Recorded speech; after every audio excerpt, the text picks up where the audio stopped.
Before we get into the video, could everyone please subscribe to my Endless Diary Tales channel? Thank you so much.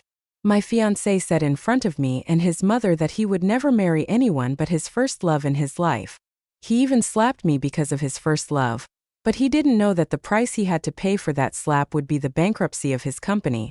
I had just fallen asleep not long ago when Blake called. "My coat is dirty. You must bring me a new one to the club right now."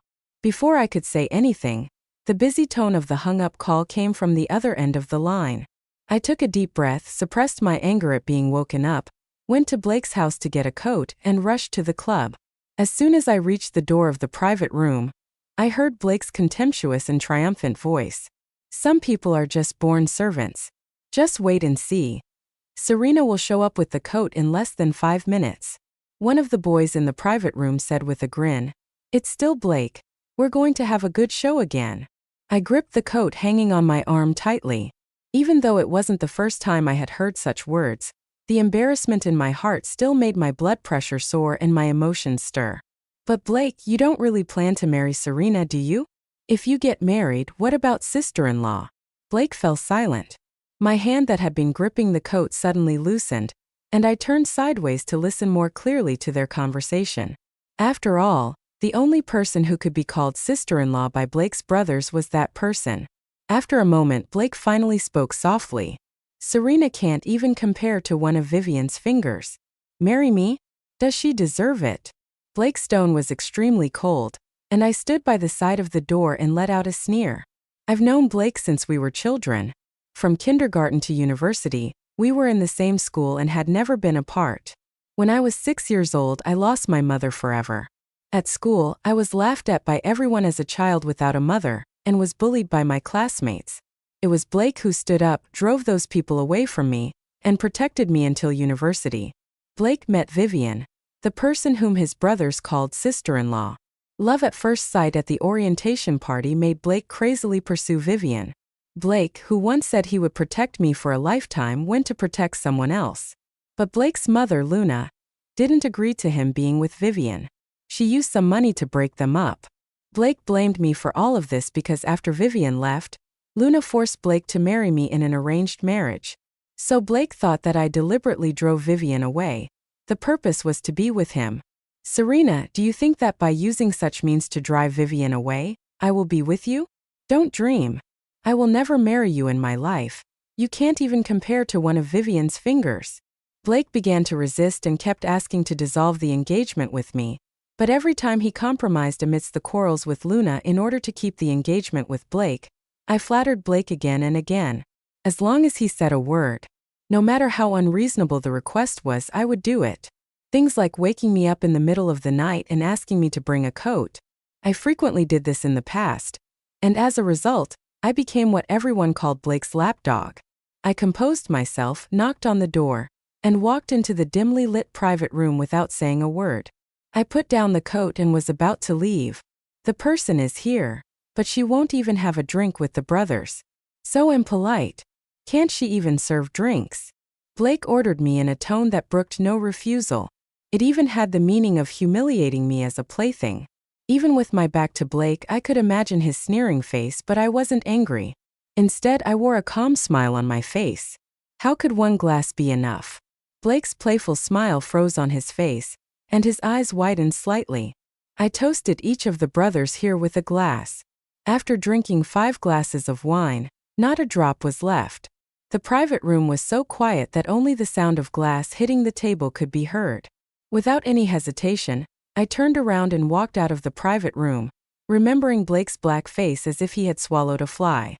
I left the club with a sense of satisfaction, and this was also the only time Blake caused trouble for me. After Vivian returned to the country, the next time I saw Blake was 2 months later at Luna's birthday family dinner. I also saw Vivian at the same time. She went abroad with the money back then and now has become a big star.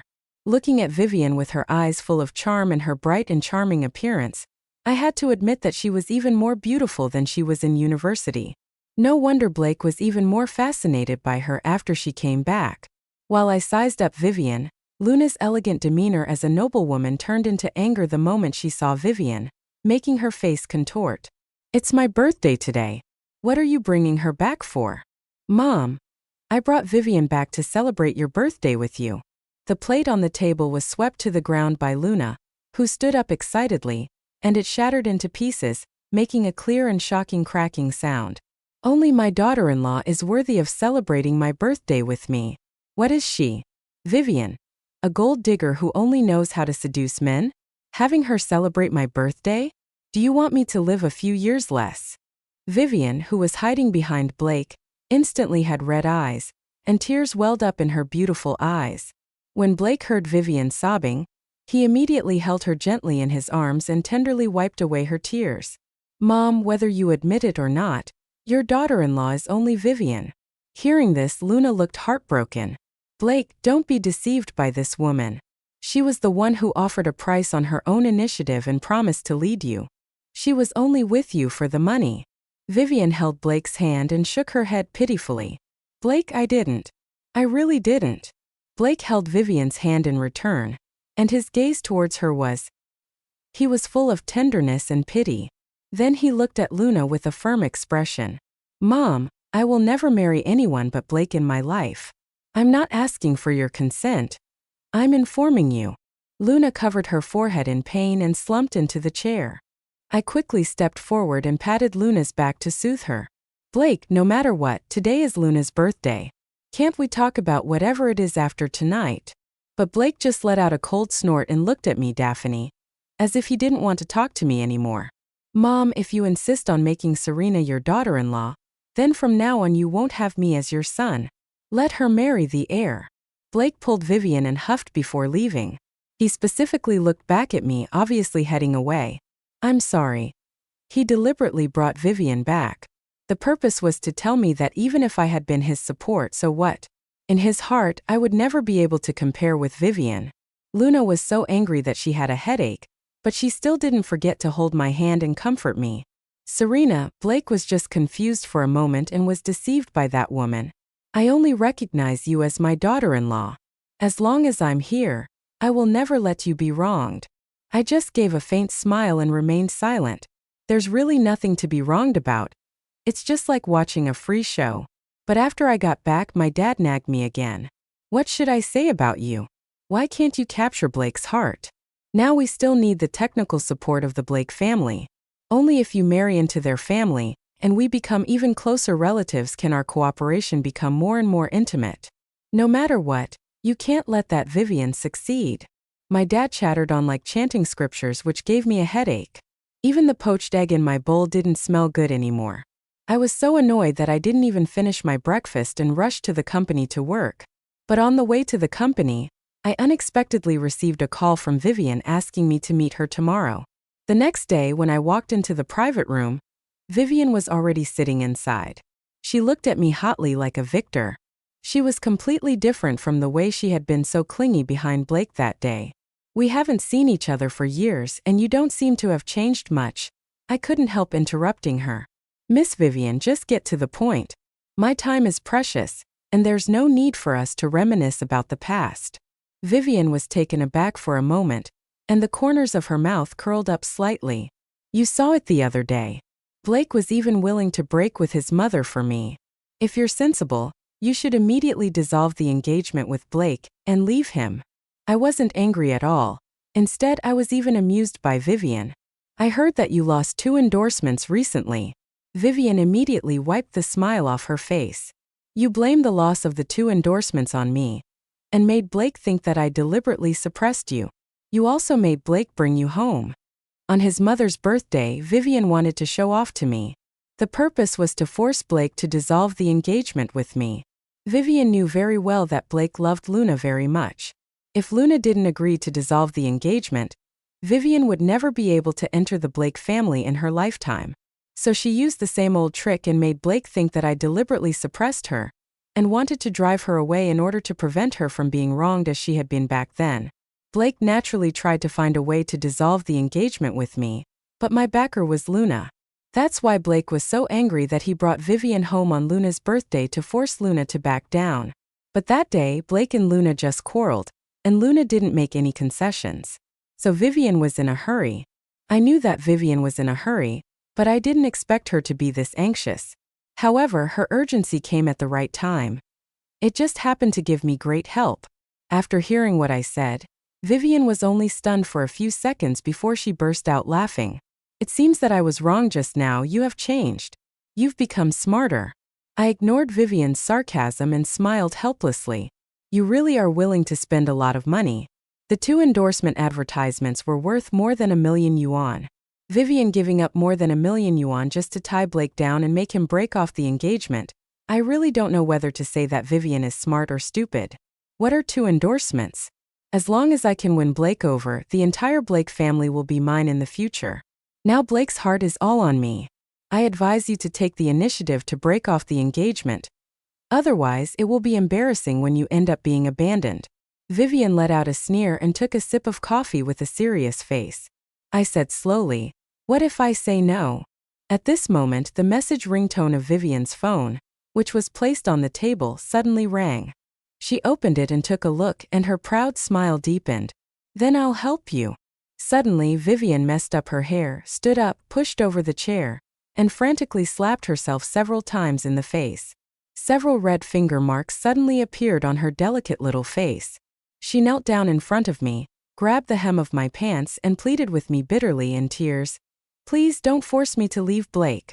Just as I was admiring Vivian's rare outburst of acting skills, the door was kicked open. I turned around and saw Blake's extremely distressed but also disgusted and hateful gaze. Without giving me any chance to react, Blake came up and slapped me across the face. I staggered and barely managed to stand steady by holding on to the table. A faint smell of blood came from my mouth. After gently helping Vivian up, Blake glared at me fiercely. "Serena, how dare you lay a hand on Vivian?" I didn't explain but just stared at the culprit who was tightly held in Blake's arms. Vivian was crying pitifully. Lily, yet she still didn't forget to give me a provocative smile, and Blake was like a hysterical lion, roaring at me. "Serena, do you think that by suppressing Vivian you can force her to leave me? I'm telling you, as long as I'm alive, I won't let you bully Vivian anymore. Listen carefully, I want to call off our engagement. Our engagement agreement is null and void from this moment on. Also, my Blake family will no longer cooperate with your Serena family. Never again. Don't even think about renewing the technology cooperation agreement." Blake left with his arm around Vivian, and I didn't step forward to stop them. Anyway, the play was over and the actors should leave the stage. Not long after the 2 of them left, my secretary Amy came in. Seeing the red mark on my face, she was horrified. "Oh my God, President Blake hit you. How dare he lay a hand on you?" Amy stomped her feet in anger, but I didn't care about my face at all. Amy prepared 2 statements. The first one from my personal account announcing the termination of my engagement with Blake, and the second one from the company account announcing that our cooperation with the Blake family has expired and will be terminated as of today. Also, release the surveillance video from the private room just now on the internet. Remember, make it look like the video leaked naturally. Okay. She suddenly let out a sigh of relief. Finally, Hayden, this day has come. But she was also somewhat indignant. "It's just a pity that you got slapped by President Blake. It's such a loss." But I smiled easily. One slap in exchange for the bankruptcy of the Blake family? It's not a bad deal. The 2 statements and the video set the entire internet on fire, especially the video of my conversation with Vivian in the private room. Because of Vivian's status as a big star, it immediately topped the trending searches. Who said Vivian is a vase who can't act? She's really good at acting in front of men. She could even compete for an Oscar. So the purity in front of the camera was all an act. In fact, she's just a shameless gold digger. Isn't this an angelic face with a devilish heart? One person with 2 faces, and she has such deep scheming. Vivian's college classmate took the initiative to approach the Blake family and offered to lead Blake for a price. I can't believe Blake actually rekindled his old relationship with her. It's so outrageous. Goodness, this is turning into a dark history of my celebrity chasing. Is no one going to scold Blake, this scumbag? He hit someone without even figuring out the situation. The real-time online forum was extremely lively. Blake became a scumbag and Vivian became a gold digger. There were also a large number of fans who unfollowed and boycotted her endorsements. It was a complete mess. I didn't close the webpage until my father burst through the door. Serena, you explain it to me clearly. What's the deal with the statement about terminating the cooperation with the Blake family? I wanted to say something, but I swallowed my words back. Since he had seen the statement on the internet, he must have also seen that I was slapped by Blake. But when he saw me for the first time, instead of asking if it hurt when I was hit, he questioned me about the statement regarding the termination of the cooperation with the Blake family. I smiled, a self-deprecating lie. That's right, for more than 20 years, he has always been so cold and indifferent to me. How could he possibly care about me? Amy suddenly knocked on the door and came in. Miss Serena, the board meeting is about to start. What board meeting? Why didn't anyone notify me? My father looked confused and stared at me with wide eyes, questioning me. Well, I'm notifying you now, aren't I? I packed my things, got up and left, sneering. Another good show was about to begin. As soon as I entered the conference room and sat down, my father started to make things difficult for me. Just in time, Serena. You explain it clearly in front of everyone. What's the deal with the statement about terminating the cooperation with the Blake family? I ignored his question. I called this board meeting, and of course I was the main character. How could I let others disrupt my rhythm? Dear directors, I have already negotiated the acquisition terms with RA. They will serve as our new R&D technology team and become our subsidiary company. What's placed in front of you are the details of this acquisition. Before, the Blake family had exclusively licensed their technology to us, and we had been cooperating for more than a decade. But in recent years, the Blake family had not updated and iterated the technology, resulting in our products gradually falling behind the market. However, we had to pay the Blake family a large sum of technology fees every year. The board of directors was worried that if this continued, the company would be unable to make ends meet. Unfortunately, handling the technology research and development of the Blake family was complex, and there were almost no companies in the market that could do better than the Blake family. Even if we wanted to change the cooperation partner, there was no choice. But I didn't want to give up because this was the only chance to get rid of, or even bring down the Blake family. So I was constantly looking for a cooperation partner that could replace the Blake family. Finally, I found RA, which was on the verge of bankruptcy due to the high cost of research and development. They had several patented technologies that could not only replace the Blake family, but also help us develop new products. After reading the details of the acquisition, the directors nodded one after another and had smiles on their faces. Only my father had a dark face and slammed the document heavily on the table. Serena, do you still have me, the chairman, in your eyes? For such a big matter, you didn't even report it to me. I object to this acquisition. I wasn't flustered at all and remained calm. Then let them vote on it. Those in favor, please raise your hand. My father was the only one in the room who didn't raise his hand. He stood there like a fool, stunned. In fact, I had already talked to each director about the acquisition individually. Now that there was a chance to replace the Blake family with backward technology and protect the company's interests, how could they possibly object to my acquisition? It seemed that my father still didn't know me well enough. If he knew me, he would know that I never do things without certainty. He also wouldn't have been completely unprepared for the fact that his obedient daughter had already betrayed him. My father was panting heavily, unable to say a word. He just stared at me with hatred. I kept smiling at him. This was just the beginning, Dad. If you can't accept this now, I'm afraid you'll almost lose half your life when what happens next comes. The next item on the agenda, I looked at my father and said word by word, I propose to replace the chairman. After hearing this, my father's eyes widened in anger, and he slapped the table and stood up. Serena, are you rebelling? How dare you replace me? But no matter how much he yelled, he couldn't stop all the directors from raising their hands in agreement. He couldn't stop me from replacing him as the new chairman either. After the board meeting ended, my father and I both stayed behind without discussing it. I really raised a good daughter. You actually joined forces with outsiders to deal with me. Also, what's the deal with the additional shares you have? I didn't answer. I just took out my phone and placed it in front of him. My father was terrified when he saw it. Then he became even more furious and threw the phone on the ground. I couldn't help but laugh. You and Luna are already at such an old age, yet you're still so passionate. Aren't you afraid your bodies can't take it? I didn't know about my father's affair with Luna until I was in college. It turned out that Luna and my father had once been underground lovers, but my grandfather thought they were not a good match in terms of social status and didn't approve of their relationship. In order to get my grandfather's support on the board of directors, my father didn't dare to disobey him and married my mother, who was from a suitable family. Luna got involved with Blake's father, got pregnant before marriage, and entered the Blake family unexpectedly. Blake's father died early.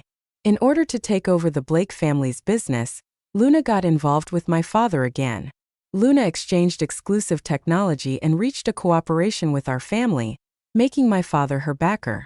In this way, she could gain the recognition of the board of directors. Just then, my grandfather had passed away, and my father had no more worries.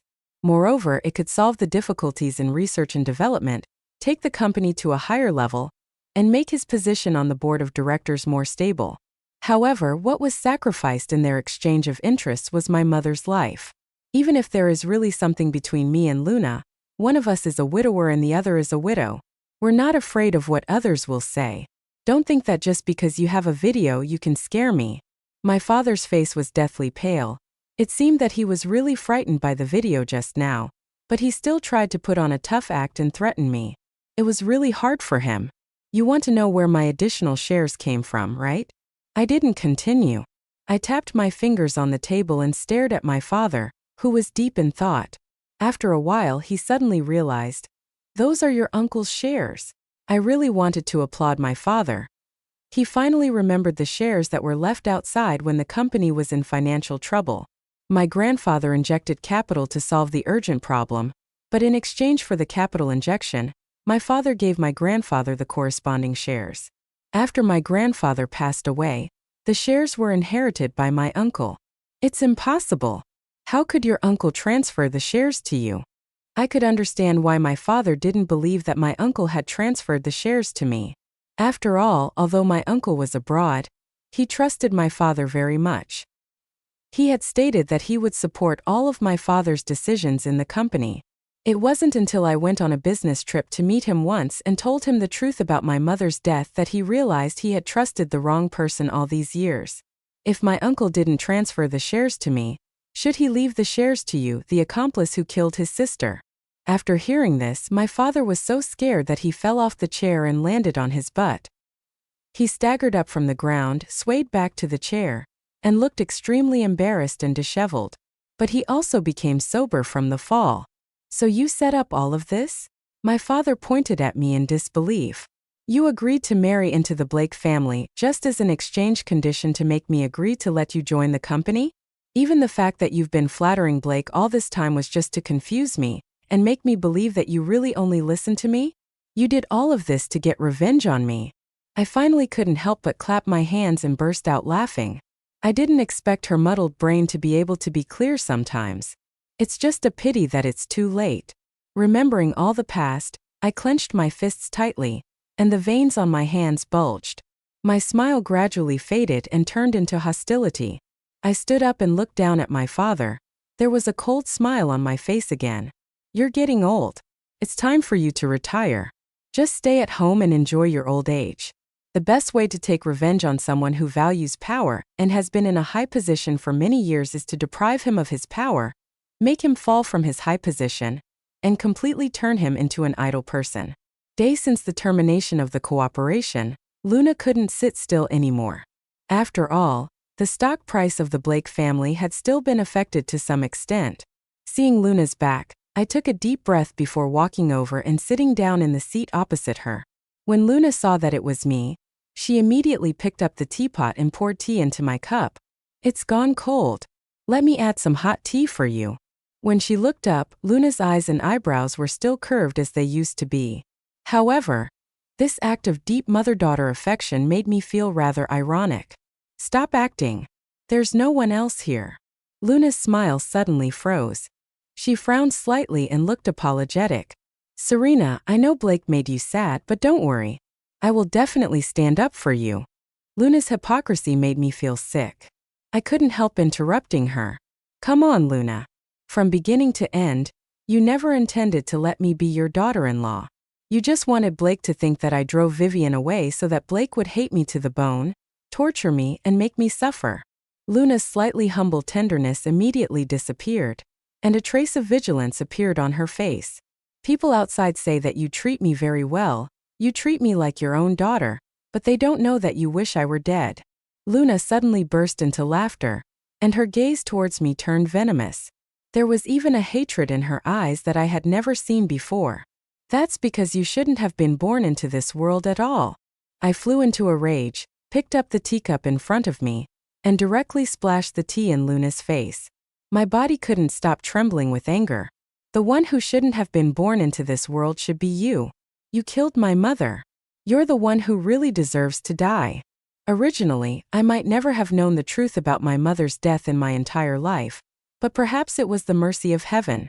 When I went to the hospital to visit a senior sister, I met a servant who had once worked in my home. When she was in the late stage of cancer and on the verge of death, she told me the truth about my mother's murder. On the day my mother died, she had already gone out but returned home because she had forgotten something. However, she saw Luna having an affair with my father at home. Luna and my father were worried that my mother would expose this matter, damage their reputation, and affect the operation of the company. So they chased after my mother, who was leaving in sorrow, trying to stop her from leaving. My mother and Luna had a struggle on the stairs, and Luna heartlessly pushed my mother down the stairs. Afterward, my father and Luna discussed making my mother's death look like an accident. All of this was just seen by the servant who had returned from an early vacation. But she still had children to support and was afraid that if she told the truth, she would lose her job. So she could only keep this matter buried in her heart. However, this also became a demon in her heart, making her feel terrified and uneasy all day long until I appeared in the hospital. She thought that perhaps it was God giving her a chance to atone for her sins. So she told me everything, and after I knew the truth, I was almost on the verge of collapse. Many images flashed through my mind. There was the image of a pile of disgusting garbage being stuffed into my desk drawer in the classroom, emitting a foul smell. There was also the image of several children surrounding me during physical education class, throwing sand on me while mocking me for not having a mother.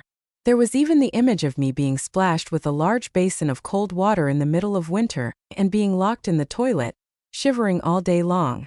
But at that time, I could never have imagined the person who made me lose my mother and suffer all this bullying turned out to be the one whom my mother regarded as her best friend and the person I regarded as my own mother. Luna calmly wiped the tea stains off her face with a tissue and looked at me with a smile. That's what your mother deserved. Don't blame me for it.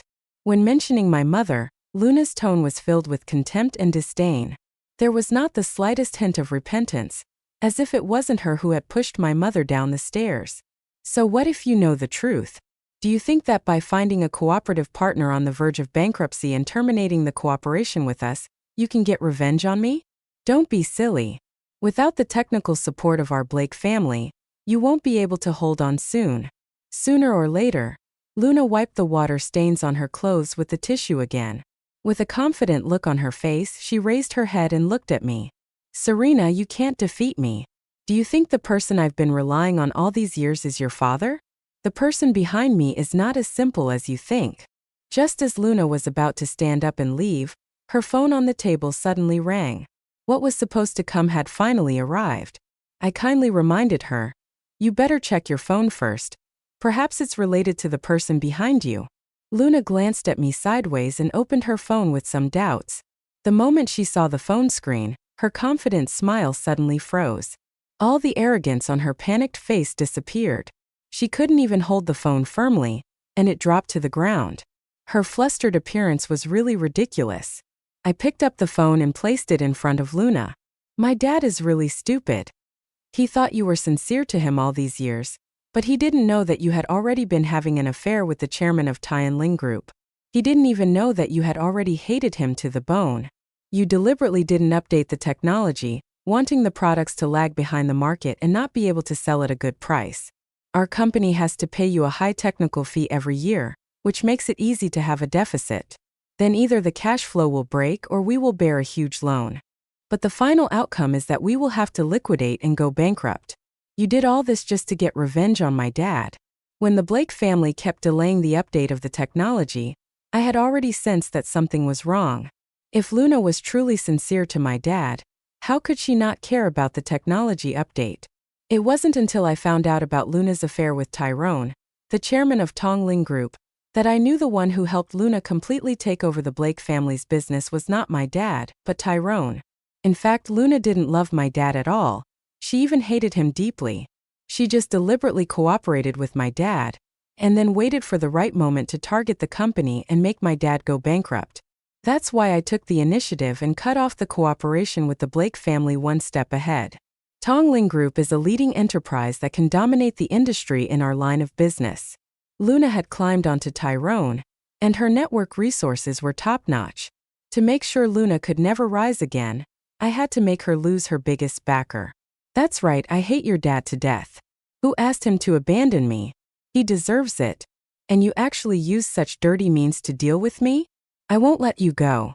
Luna's face turned pale, and she started cursing at me, but I couldn't stop laughing.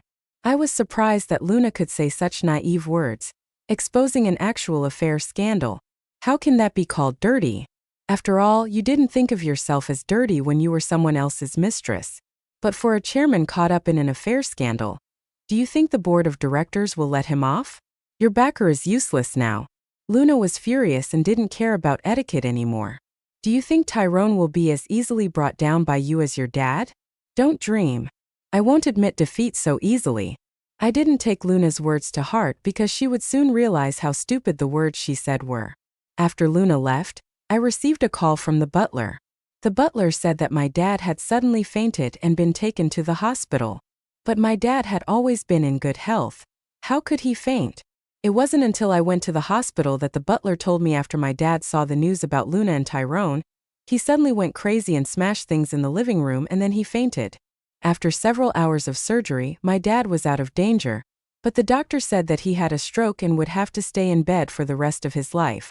I instructed the butler to arrange for a nurse and other nursing matters and then left. That night, Tyrone's wife, Aurora, posted a message to her personal account. The general idea was that she was willing to give Tyrone another chance. Although the negative comments about Tyrone on the internet decreased a bit, the stock price at Tongling Group was still falling. Until 2 days later, Tongling Group issued a new announcement. It announced that Tyrone's wife, Aurora, would serve as the new chairman. Only then did the stock price slowly recover. On the same day Luna was taken away due to issues such as false accounting and tax evasion, the stock price of the Blake family plummeted. Also trending on the hot search list were Vivian and her high amount of liquidated damages. Vivian's acting skills were just average. The reason she had popularity was that she attracted fans with her pure image. Now that her image had completely collapsed, her fans had unfollowed her and turned against her, boycotting her endorsements. This forced major brands to terminate their contracts with her, and they couldn't wait to distance themselves from her completely. What's more, they made Vivian compensate for the liquidated damages due to the damage to their brand image. Vivian had changed from a shining big star to a rat crossing the street with heavy debts. Blake, who had said that he would never marry anyone but her, after seeing her true colors, completely broke up with her. He even came to my place every day just begging to see me. However, I had already blocked all of Blake's contact information. I also instructed my family and the company not to let Blake in unexpectedly. Blake actually resorted to an extreme measure. He disguised himself as a servant and sneaked into my villa. He even blocked our car that had just started and was about to leave. If it hadn't been for the driver's emergency braking, Blake might have become a ghost under the car. I looked at Blake, who was standing in front of the car with his arms outstretched. I quickly unfastened my seatbelt and got out of the car furiously. Blake, if you want to die, please go far away and die. Don't come here to cause trouble for others. I couldn't imagine how unlucky my driver, and I would have been if the driver hadn't braked in time just now. Especially the driver. It would have been a completely unwarranted disaster for him. As soon as Blake saw me, he knelt down on the ground and pleaded, "Serena, please save my mom. Didn't you want to marry me? I promise you I'll marry you. Please save my mom and let our two families resume the cooperation. Okay. For the sake of our growing up together since childhood, please help me. Please help me." I frowned tightly and let Blake shake my hand, remembering the anxious look on Blake's face when I was locked in the toilet and saw Blake bringing the teacher to save me. I felt an inexplicable sadness in my heart, but I still pulled my hand back forcefully and took 2 steps backward. Blake, it was you who took the initiative to propose the termination of the engagement and the cooperation. You've always known that it was your mother who really drove Vivian away in the first place, but you didn't dare to resist her, so you took out all your resentment on me. Even in front of your group of brothers, you made fun of me, calling me a child without a mother's care and joking about the fact that I was once bullied. Blake clearly knew best that I had been bullied terribly because I lost my mother. I suffered from bullying, yet he still laughed at me behind my back, together with his brothers. At that time, he didn't seem to think that we grew up together since we were children. Blake's eyes were filled with panic. He avoided my gaze and slumped down on the ground. In the past, he often talked about terminating the engagement and the cooperation, using these as means to control me. Everywhere he vented all the anger he couldn't express towards Luna onto me. But now, with the stock price of the Blake family plummeting and being surrounded by negative news, he has thought of me again. It's a pity that the bond we had since childhood was completely consumed the moment Blake, regardless of my feelings, joined others in mocking me for losing my mother and being bullied. After the bodyguards arrived, they grabbed Blake's arms and restrained him, throwing him out and never letting him get close to my home again. The 2 bodyguards hooked their arms around Blake and directly lifted him up, walking towards the door. Blake seemed to be muttering something, but I didn't listen and directly got into the car. No matter what he said, it had nothing to do with me anymore. When I arrived at the tea house, I rushed to the private room, pushed the door open and sat down. Chairman Aurora, I'm sorry.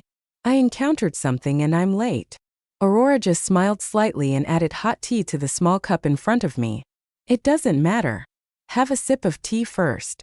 By the way, is the acquisition of AR going smoothly? I drank the tea in the cup, put the cup down and nodded. It's going very smoothly. It's progressing even faster than I expected. Chairman Aurora, I really appreciate you for helping me find AR. After finding out that Luna was with Tyrone, I specifically investigated. Aora Tunlinker was co-founded by Tyrone and Aora. But after Aora gave birth to a child, she returned to her family and handed over the company to Tyrone for management. Although Aora stepped back into the background, she still holds the equity of Tun LR in her hands. Moreover, since Aora was able to start a business with Tyrone and build an enterprise kingdom, she is by no means an ordinary person. So, I took the information about Tyrone's affair with Luna and went to find her. Aora and I then reached a consensus and decided to pull Tyrone down from his position together. However, later, Aora helped me find AR abroad, giving me the confidence to end the cooperation with the Blake family. I am truly grateful in my heart. Aurora poured hot tea into my cup again. I should be the one thanking you. If it weren't for you, I would still be kept in the dark. But why did you post that you chose to forgive him? Didn't you get a divorce? Before, Aurora said that as long as Tyrone's affair was exposed, she could divorce Tyrone and was confident that she could take the position of chairman. But judging from her post, it seemed that they didn't get a divorce, which made me a bit confused. Aurora smiled. Of course we got divorced. I've known Tyrone since we were young, and I know very well that he is a person who values face. Now that his affair has been exposed, all of his previous images as a good husband are gone. Only if I speak well of him can I barely save a bit of his image, but speaking well of him also comes at a price. Aurora didn't continue. She just smiled and took a sip of tea. But I felt a sense of calmness from her, as if everything was under her control. This made me suddenly understand, so you used this to force Tyrone to divorce. Divorce will naturally lead to the division of equity. I think Aurora must have told Tyrone that even if they got divorced and the equity was divided equally, Tyrone would still be the chairman of the company. But in fact, Aurora had already planned that once she got the equity in her hands, she would pull Tyrone down from his position. Aurora drank up the tea in her cup in one gulp. The equity I had before marriage, plus the equity I got from the equal division after the divorce, is higher than Tyrone's. It turned out that after learning about Tyrone's affair, Aurora had already thought about how to make Tyrone agree to the divorce. She had also thought about how to take the position of chairman and regain control of the company. No wonder when she started a business with Tyrone, Aurora was known as the Iron Lady. Tyrone probably thought that after Aurora had stayed at home for 10 years, she couldn't cause any trouble anymore. So he confidently agreed to the divorce, the equal division of equity, and allowed Aurora's equity to exceed his. It's a pity that Tyrone was too confident, underestimated Aurora, and completely stumbled. Indirectly, he also helped me bring down the Blake family. Half a year later, the Blake family still couldn't hold on and announced liquidation and bankruptcy. Originally, I estimated that the Blake family could still last for about a year, but I forgot that Blake only cared about pleasure-seeking on a daily basis and didn't pay much attention to the company's business. The fact that he could keep the Blake family afloat for half a year was already his limit. With the fall of the Blake family, Luna's life inside wasn't easy either. She was plagued by diseases. With these two pieces of good news, I went to the hospital to visit my father for the first time. As soon as I entered the ward, when my father saw it was me, he made some babbling sounds and was very excited. But I slowly took a chair and sat down by the bedside. "Dad, today is Mom's death anniversary. You remember that, right? I finally brought you a gift." I took out a voice recorder from my bag. When I confronted Luna before, I recorded our conversation. I deliberately played the part where Luna said she wanted to take revenge on my father. After hearing this, my father's eyes were wide with anger. He wanted to pound the hospital bed with his hands, but he couldn't lift them up. He could only whimper in anger, and a tear of regret rolled down from the corner of his eye. But when I looked at the tears spreading on the pillowcase, I felt nothing. It was just a crocodile's tear. I leaned close to my father's ear and said softly, "Dad, don't be so excited. Be careful not to hurt your body. You must hold on and don't die so easily." My father looked at me with tears in his eyes. His mouth opened and closed, but he didn't make any sound. There was a hint of despair in his eyes. I put the voice recorder on the bedside table, gave a cold smile, and left the ward. On the way to the cemetery, I bought a bunch of lilies, which were my mother's favorite. When I placed the lilies in front of the tombstone, I looked up at my mother's young black and white photo. She was smiling so gently. I seemed to see her softly telling me stories as she coaxed me to sleep. She held my hand, took me to the amusement park, and bought me delicious cakes. She told me that she would be by my side for the rest of my life. There were also many happy days we had spent together in the past, but she was still so young. Yet she was already lying in this cold tomb. "But Mom, having felt my confession, you can rest in peace now. The person who killed you will have to lie in bed for the rest of his life suffering. The other one has lost his freedom, is tortured by illness, and is half dead. But Mom, without you in this world, I only have myself. I hope you can come to my dreams and let me see you. At least I can live not so lonely." Suddenly, a gentle breeze blew in the cemetery, gently brushing my face. I covered my cheeks and tried to catch the breeze, but I could only let the wind slip through my fingers. After the wind stopped, my tears still fell uncontrollably. Even though I took revenge on my father and Luna, I still couldn't bring my mother back to life or change the fact that I was bullied because I lost her. However, I will live well. I will see the world for Mom, the world that she didn't have a chance to see. The end.